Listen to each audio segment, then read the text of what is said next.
او میرے بھائیو، ذرا میں بتلاؤں، اگر سکون چاہتے ہو، اگر اطمینان چاہتے ہو، آؤ میں تمہیں دعوت فکر دیتا ہوں۔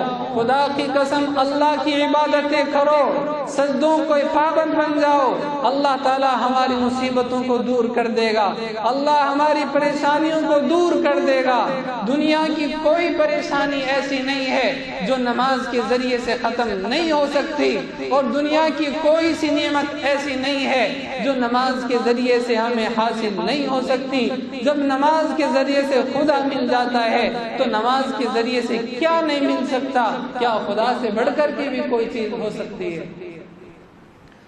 میرے بھائیوں، جب بندہ، اللہ کے نبی صلی اللہ علیہ وسلم نے فرمایا کہ جب بندہ نماز پڑھتا ہے تو اللہ تعالیٰ سے بات کرتا ہے، وہ اللہ تعالیٰ سے ہم کلام ہوتا ہے۔ آج ہم نے